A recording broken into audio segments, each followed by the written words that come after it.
जिसको दोनों मिले पार सा हो गया, एक खौफे खुदा और इश्क़ नबी।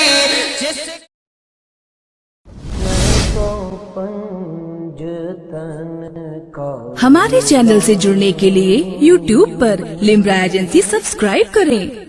इसलिए ये बंदिशें जिल्लत नहीं है, ये हुदूद जिल्लत नहीं है, बल्कि ये बंदिशें इज्जत है।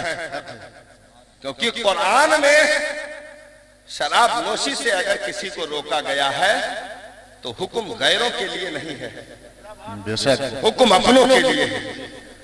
अभी तो वो सब उम्मते दावत में है, अभी तो उनसे सिर्फ एक मुतालबा है कि तुम इस्लाम का कलमा पढ़कर मुशर्रफ व इस्लाम हो जाओ।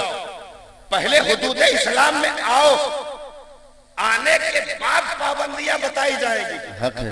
क्योंकि तुम अभी अपने नहीं हो, गैर हो, तो तुम कहीं भी सर पटको, किसी की इज्जत पर कोई खतरा नहीं है।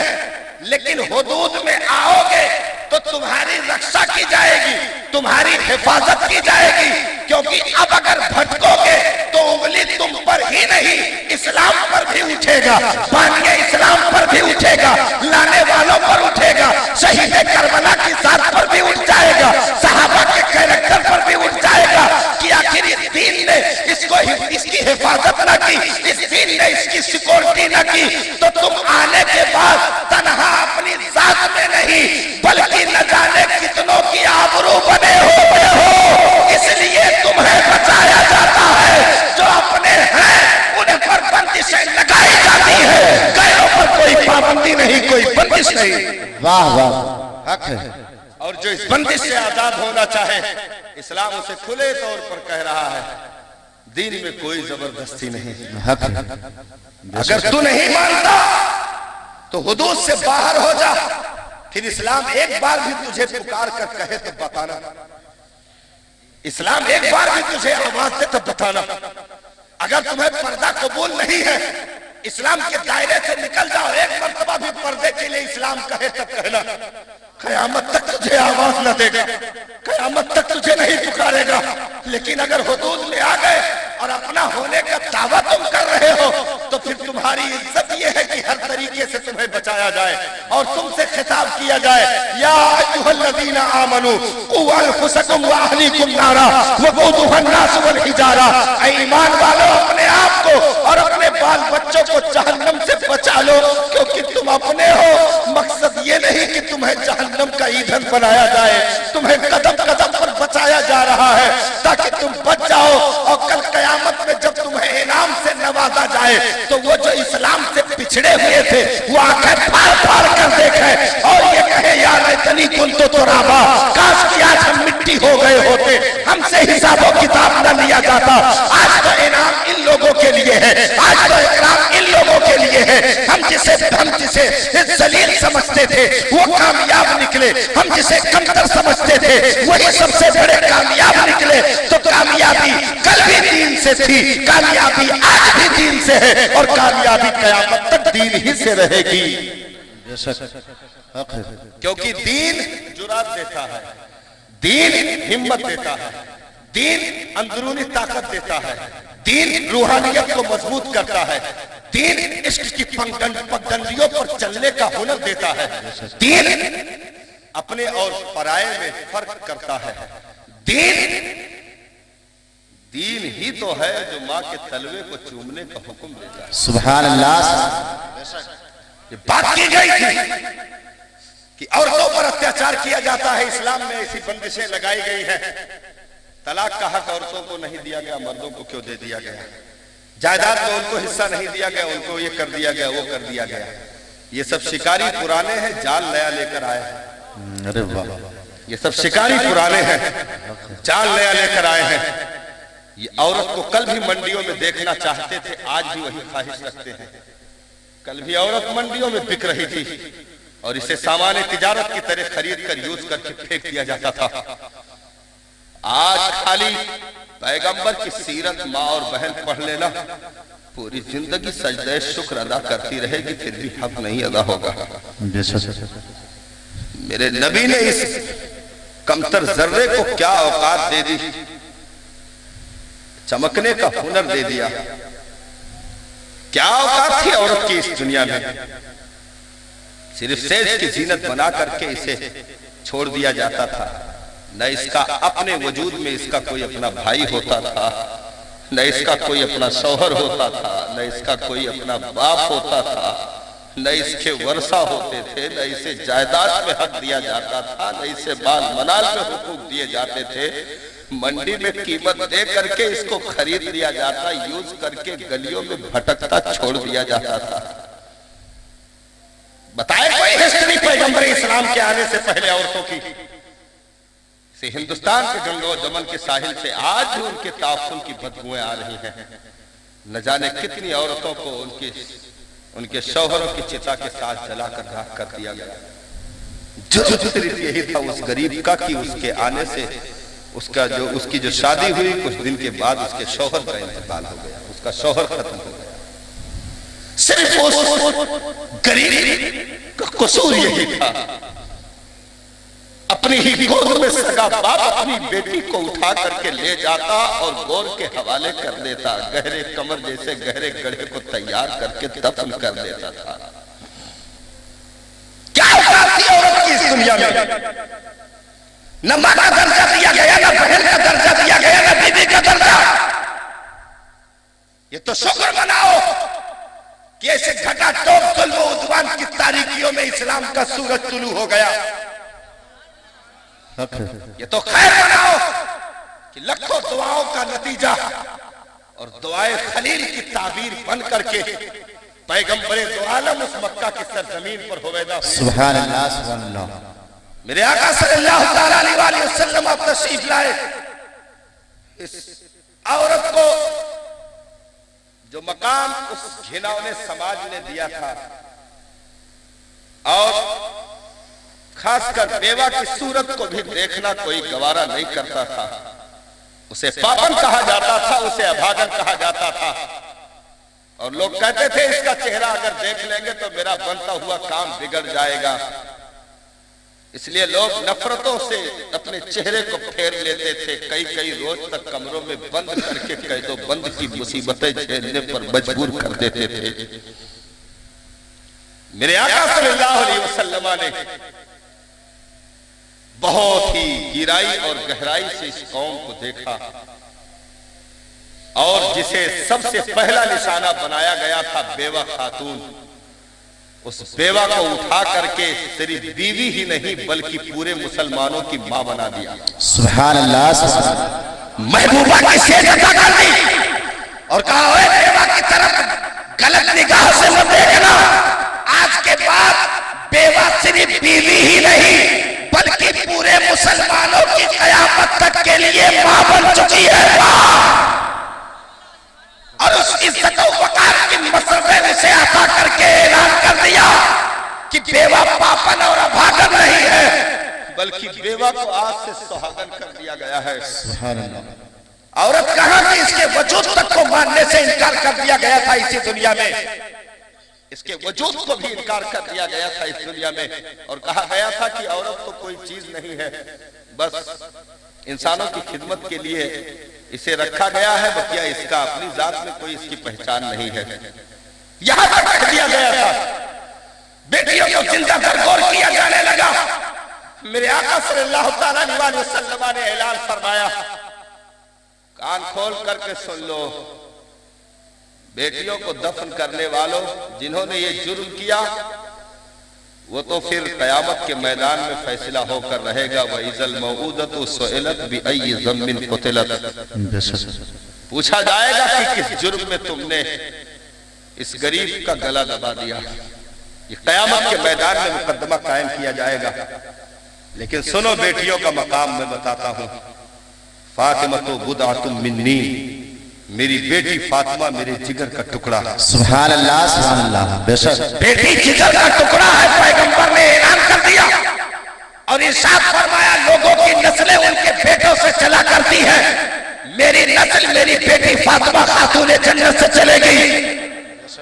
और ऐलान कर दिया जिसकी दो बेटियां हुई और सही परवरिश करके अच्छे चौखट तक भेजने में कामयाब हो गया, कल जन्नत में मुझसे ऐसे करीब होगा जैसे कि दोनों उंगलियां। सुभान अल्लाह। जन्नत में ऐसे करीब होगा जैसे कि दोनों उंगलियां। तमाम तर इज्जतों वकार कौम के सामने रखे गए। और यही नहीं, इसके उर्वो इंतका की हद हो गई कि जन्नत खींच करके इस गरीब के कदमों के नीचे पैगंबर ने छुपा दिया। जन्नत खींच करके इसके कदमों के नीचे छुपा दिया।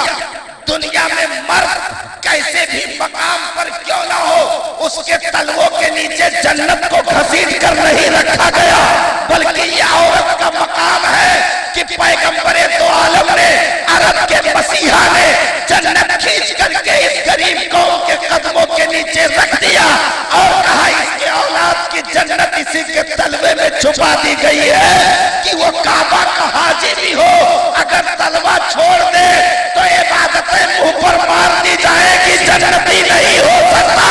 और गुनहगार ही क्यों ना हो, सच्चे कमजोर क्यों ना हो, अगर इस तलवे से लिपटा रहा तो बूढ़े माँ के उठे हाथों से उसे जन्नत का दाखिला भी मिल सकता है, उसे जन्नत का दाखिला भी मिल सकता है। ये मकान दिया है इस्लाम ने। इस कौम को आज कोई क्या बताएगा? इस्लाम को छोड़ करके तरक्की की बातें की जाती है।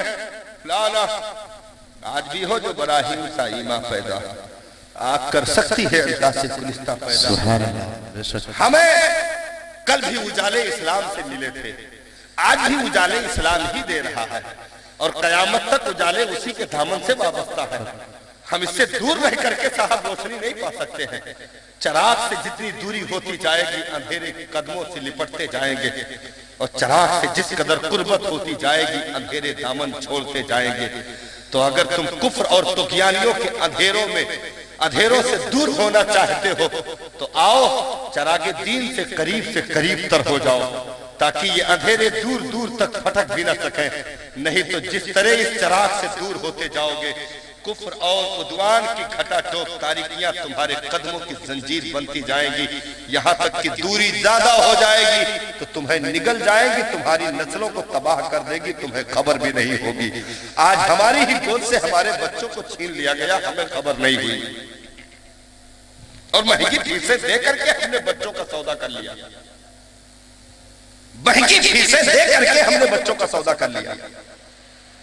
उन्हीं के कल्चर, उन्हीं का उठना, उन्हीं का बैठना, सब कुछ हमने, यहां तक कि दूध पीते बच्चों का भी एडमिशन स्कूलों में हो रहा।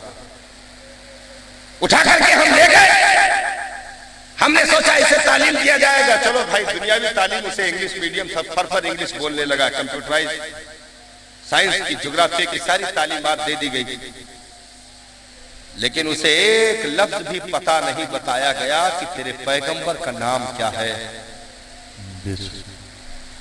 सूरह कुल हुवल्लाह से वो जाहिल हो गया, यहां तक कि इतना यकीन कर दिया उसे कि बाप की नाश पड़ी हो सका बेटा जनाजे की दुआ पढ़ने के लायक भी न बचा। बाप की तुरबत कर खड़े हो करके चंद कुरान की आयतें भी पढ़ने के काबिल न रहा। हम ही से हमारे रक्ते जिगर को छीन लिया गया और हमें खबर नहीं हुई, और हमने हौसले के साथ, हमने खुशी खुशी उसका सौदा कर लिया, और हमने समझा कि बेटा तरक्की कर जाएगा, कल को इसका फ्यूचर बन जाएगा, उसका फैमिली मैटर सही हो जाएगा, कल को उसे महंगे तनख्वाह पर नौकरी मिल जाएगी, उसे अच्छी ड्यूटी मिल जाएगी, अच्छा जॉब मिल जाएगा।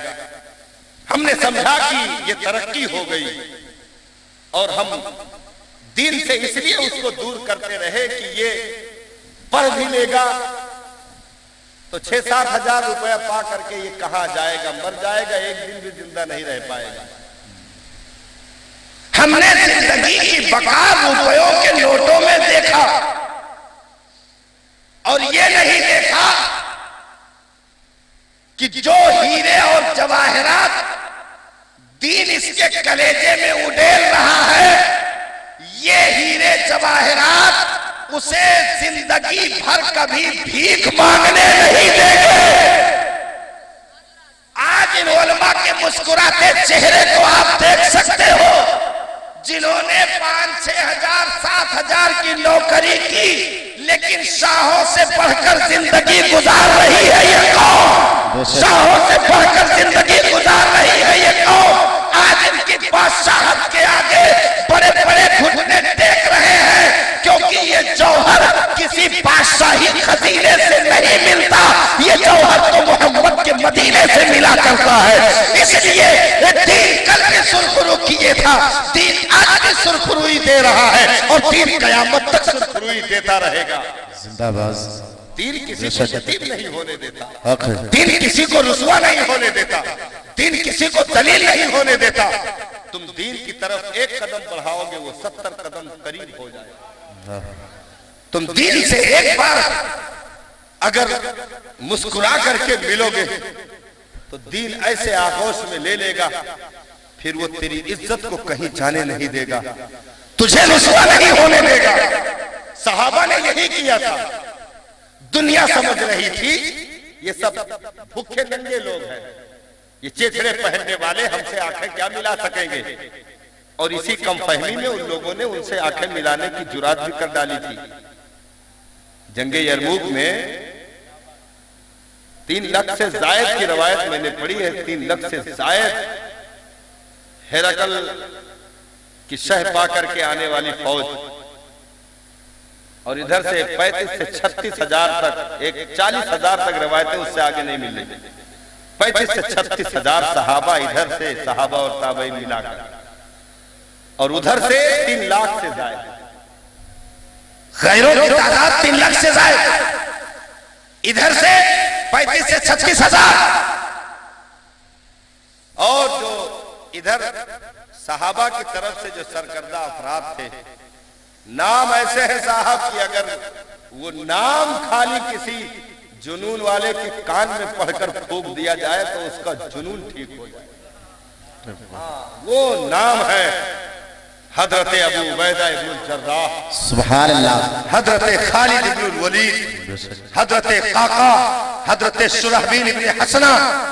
ऐसे मुकद्दस सहाबा की मुकद्दस तादाद मौजूद है।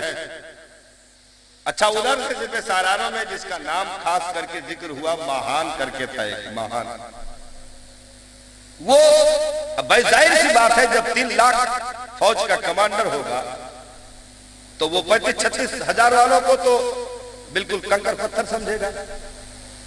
आया घोड़े को करीब किया हजरत खालिद इब्न वलीद से और कहा कि मुस्कुराते हुए, खालिद मैं समझता हूं ये जंग तुम्हारे बस की बात नहीं है, लेकिन मैं ये भी समझता हूं कि तुम यहां तक क्यों पहुंचे हो।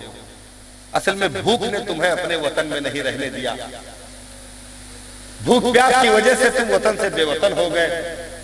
तुम्हारे फौजियों के तन बदन पे बराबर कपड़े भी मैसर नहीं है, इसलिए अगर आ ही गए हो हमारे मुल्क के हुदूद में तो खालिद मैं तुम्हें मायूस होकर नहीं जाने दूंगा। ऐसा करो, हर फौजी को मैं 1-1 जोड़ी कपड़े देता हूं, 1-1 हजार दिरहम देता हूं, और ये सब कपड़ों का गट्ठर बनाओ और ये दिरहमों दीनार भरो थैले में, अपने अपने वतन वापस हो जाओ। बेहतरी इसी में है, ये जंग तुम्हारे बस की बात नहीं है। भूखे नंगे लोग हो, हम मदद करते हैं। आज का बुज़दिल आदमी होता तो क्या कहता, अरे साहब आपकी मेहरबानी, ये खैरात तो हम उम्मीद भी नहीं करते थे कि आप देंगे, हम तो खाली कपड़े का सोच रहे थे, आपने तो खजाना भी उड़ेल दिया। चलो रे तलवार नियाम में रखो, अपने अपने घर चलो, यही खाओ पियो, अपने बच्चों में ऐश से जिंदगी गुजारो, ठीक रहेगा। किसको अपना घर का आंगन प्यारा नहीं होता, किसको बच्चों की किलकारियां सुनना पसंद नहीं है, कौन नहीं अपने बीवी बच्चों में रहना चाहता। चलो वापस निकल चलते हैं। लेकिन नहीं, मुसलमान कभी अपने बाजू की कुव्वत पर बात नहीं करता, बल्कि ईमानी ताकत पर गुफ्तगू करता है। सुभान अल्लाह। आज वही ताकत हमसे छिन गई, इसलिए हम दलील हो गए। बाबूजी माफ कर दीजिए, दाढ़ी रख करके भी आज गैरों की चौखट पर खड़ा है, वो जिसे पेशाब का तरीका भी ना मालूम हो, हाथ जोड़ करके बाबूजी दुहाई मेरी कुछ मदद कर दीजिए, मेरा मुकदमा देख लीजिए। मैंने कहा ओए तुझे ये मकाम तो कभी ना मिला था, ये कहां से तूने ढूंढ लिया, ये जगह तुझे किसने दे दी? तू तो शाहीन था, तेरा बसेरा तो चट्टानों पर था, तू यहाँ जलील होकर के तिनकों में जिंदगी जीने के लिए कहां चला आया? क्योंकि हमने सारी ताकतें हासिल करना चाहिए, एक ताकत जिसे वाकई ताकत कहा जाए उसी को छोड़ दिया, और जिसे ताकत से दूर दूर तक वास्ता नहीं था उसे ताकत समझकर हम जलील होकर उसके पीछे दौड़ते रहे, और जो कुव्वत थी, जो ताकत थी, उसी को हमने छोड़ दिया, उसी से मुंह मोड़ लिया। ईमान की ताकत वही हमने गवा दिया, वही हमने छोड़ दिया। वो ऐसे है कि मोबाइल में सारे फंक्शन हो, मेमोरी जबरदस्त हो, सब कुछ उसमें मौजूद हो, खाली बैटरी निकाल दी जाए तो अब वो 50,000 का सेट ही क्यों ना हो, अच्छी जीबी की मेमोरी क्यों ना पड़ी हो, बहुत हाई फाई फंक्शन क्यों ना हो उसमें, वो सारी चीजें एक बैटरी की मोहताज है, मोहताज। जब तक वो न डाली जाए कोई भी पावर काम नहीं कर सकता। ऐसे ही मुसलमानों में ईमान की ताकत बैटरी से भी कहीं ज्यादा औकात रखता है। ये ताकत अगर नहीं है तो चलो जवाहिरात की ताकत एक तरफ, बाजू और लाठी और तलवार की कुव्वत एक तरफ, खाली ईमान खींच दिया जाए तो ये बुत से भी गया गुजरा है, इसके अंदर कोई ताकत और कुव्वत नहीं है। और यही किया यहूद और नसारा ने, हुनूद ने, अंग्रेजों ने, यही एक पावर मुसलमानों से देखा कि यही जौहर है जो इसे बदर में सरबलंद कर दिया, ओहद में सरबलंद कर दिया, खंदक में इसी जौहर ने सरबलंद कर दिया, तबूक में इसी जौहर ने इसे सरबलंद कर दिया। अरे 72 होकर करबला में भी जिनका सर कटा वो दुनिया पर छा गए, जिनका सर बचा वो नीस्तो नाबूद हो गए। यही वो जौहर है जो इनको पका देता है। यही जौहर खींच लो। किस चीज से खींची जा सकती है? बेहयाई से ईमान का जौहर खींचा जा सकता है, बेशर्मी से ईमान को खींचा जा सकता है, बेगैरती से ईमान को खींचा जा सकता है, लिबास तब्दील करके ईमान को मारा जा सकता है, इसके दाढ़ी को मुड़वा करके ईमान को बर्बाद किया जा सकता है, इसे सुन्नत से दूर करके, यानी बैठ करके खाना सुन्नत है, इसे खड़े कर दो ताकि ये सुन्नत से दूर हो जाए। हाथ धुल के खाना सुन्नत है, पेपर निकाल दो ताकि सुन्नत से दूर हो जाए। जो है बैठ करके पखाना पेशाब करना ये इस्लामी तरीका है, इसे दूर कर दो और जो है दूसरी चीजें ईजाद कर दो और उसे स्टैंडर्ड का नाम दे दो, ये गले लगा लेगा। ये तमाम चीजें हमारे अंदर दाखिल कर दी गई और हम उसे कबूल करते गए क्योंकि ये चीजें बहुत मीठी लग रही थी, बहुत अच्छी लग रही थी, लेकिन आहिस्ता आहिस्ता ईमान का जनाजा निकल गया, हमें खबर भी ना हो सकी।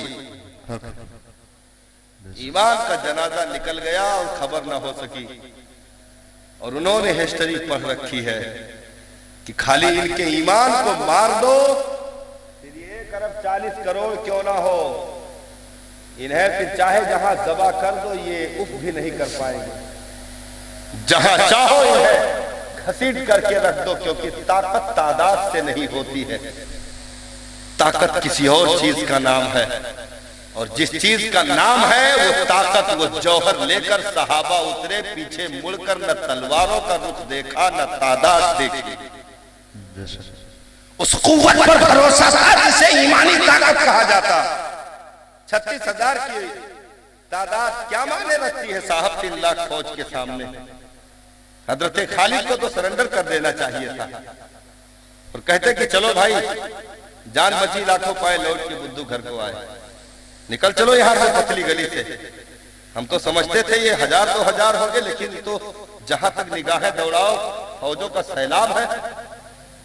तो अब उसके बाद भी ये लोग हमको जबरदस्ती नहीं मार रहे हैं, तोहफा तहाइफ दे के भेज रहे हैं, इसलिए निकल चलो खैरियत इसी में है। लेकिन नए मुसलमानों, हजरत खालिद इब्ने वलीद की आंखों का डोरा सुर्ख हो गया और पूरे जलाल में इरशाद फरमाया उस महान से खिताब करते हुए, तू हमें जानता नहीं, हम अरब के वो शेर हैं जो खून पीते हैं। ये तारीखी जुमला है हज़रत खालिद इब्न वलीद का। हम अरब के वो शेर हैं जो खून पीते हैं और हमने सुना है कि तुम्हारा खून बड़ा मजेदार है। हमने सुना है तुम्हारा खून बड़ा मजेदार है।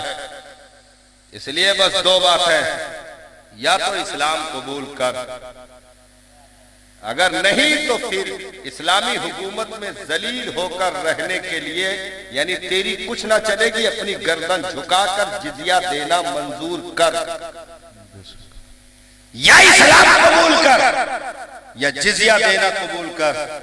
और अगर ये दोनों नहीं तो फिर आजा मैदान में किसकी माँ ने कितना दूध पिलाया है, अभी चंद मिनटों में पता चल जाएगा।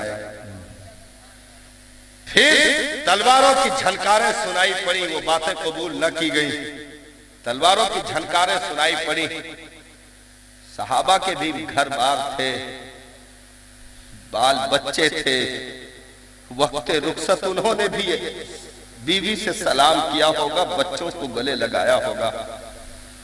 लेकिन वाह रे चमकते सितारों, तुमने दुनिया में वो चमक दे दी कि आज तक कुफ्र शर्मिंदा है। आज तक तुम्हारी रोशनी के सामने बातिल चकाचौंध हो गई। बातिल आज भी उठ करके आंखें मिलाकर बात नहीं कर सकती।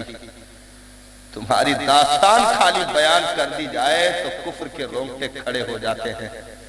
खाली तुम्हारा नाम ले लिया जाए तो वही ऐवाने कुफ्र में जलजला बपा करने के लिए काफी होता है।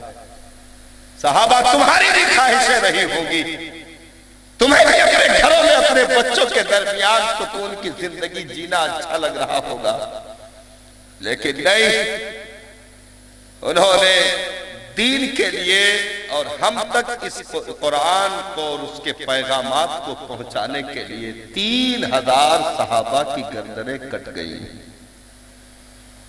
यरमूक में 3000 सहाबा की लाशें बिखर गई।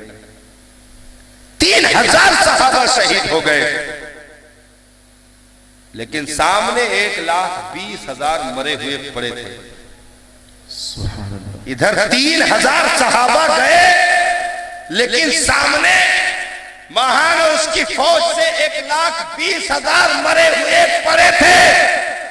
और रोमी सर पर पैर रख करके अपने वतन को भाग रहे थे, पहाड़ों में छुप छुप कर जिंदगी तलाश कर रहे थे। और इधर सहाबा की फौज उनका ताक़ुब कर रही थी, पीछा कर रही थी, ढूंढ ढूंढ कर गिरफ्तार किया जा रहा था। और इस्लाम का परचम लहरा करके वहां पर ऐलान कर दिया गया कि मोहम्मद से वफा तूने मोहब्बत तेरे है, ये जहां जीत है चलो हो कलम तेरे है। सुभान अल्लाह। ने कभी यूरोप के कलीसाओं में, कभी अफ्रीका के तपते हुए सहराओं में, दश्त तो दश्त है दरिया भी न छोड़े हमने, बहरे जुल्मात में दौड़ा दिए घोड़े हमने।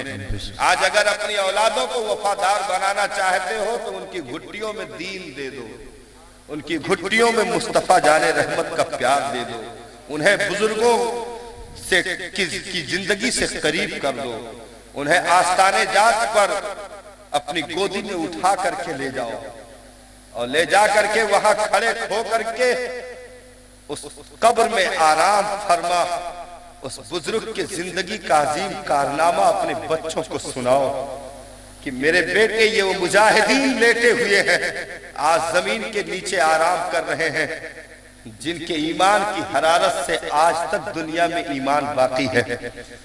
ये वो हस्तियां आराम फरमा है जिनके ईमान की हरारत से कुफ्र में जलजले आ गए, कुफ्र पिघल कर पानी हो गया। ले जाओ मुजाहिदे मिल्लत के आस्ताने पर अपने बच्चों की उंगली पकड़ करके और इस आसमान के नीचे लेटे हुए उस शहंशाह की तुरबत का नजारा करवाओ और बताओ कि इसने नज्द के ऐवानों में कैसे जलजला बपा कर दिया। पूरी हुकूमतें मिल करके भी मुजाहिदे मिल्लत की गर्दन 1 इंच भी टेढ़ा न कर सकी, 1 इंच टेढ़ा भी नहीं कर सकी, क्योंकि ये गर्दन कट तो सकती है, कभी झुक नहीं सकती, कभी झुक नहीं सकती। मुस्तफा जाने रहमत के गुलामों ने इस जमीन पर वो चीजें कायम करके बता दी है कि ईमान की ताकत खाली मजबूत कर लो, लाखों की तादाद एक तरफ होगी, गुलामे मुस्तफा एक तरफ होगा, और दुनिया की कोई ताकत उसका बाल भी बेका नहीं कर सकती है। हमें सिर्फ कुरान से करीब होने की जरूरत। बहुत आसान नुस्खा था लेकिन हमने उसे मुश्किल कर दिया। हमें सिर्फ अपने घर में तबलीग की जरूरत है। हम अकेले पूरे मोहल्ले का जिम्मेदार ना बने, अपने अपने घर में खाली तबलीग कर ले। आपके बच्चे नमाज पढ़ रहे कि नहीं, कुरान पढ़ रहे कि नहीं, फजर के वक्त उठ करके घर में बीवी कुरान की तिलावत कर रही है कि नहीं। काश पूरी बस्ती से वक्त सहर फजर के वक्त ही कुरान की जमजमा खानियां सुनाई पड़ती और जुमा से कहीं जायद तादाद में पूरी बस्ती के लोग निकलकर फजर की नमाज में मस्जिद पहुंच गए होते, तो तुम बोलोगे भी नहीं साहब, तुम्हारे ईमान की हरारत उन्हें पिघला कर। तुम्हें कुछ कहने की जरूरत नहीं है, खाली तुम सही मानों में अपने रब के आगे झुकना सीख लो। दुनिया तुम्हारे कदमों में खुद ब खुद झुकने लगेगी। यही एक सजदा हमने छोड़ा, यही एक चौखट पे झुकना छोड़ा तो हजारों चौखटों पर हमें झुकने पर मजबूर कर दिया गया, और उसके बाद भी अभी भी हमें राहत नहीं मिल रही, हमें सुकून नहीं मिल रहा है, क्योंकि सुकून दुनिया की दौलत और उसकी गड्डियों से नहीं, सुकून जमीन के कागजात से नहीं, सुकून बड़ी बड़ी बिल्डिंगों से नहीं, बल्कि सुकून अगर चाहते हो अला बिज़िक्रिल्लाहि तत्मइन्नुल कुलूब, दिलों का इत्मीनान तो जिक्र खुदा में रखना है।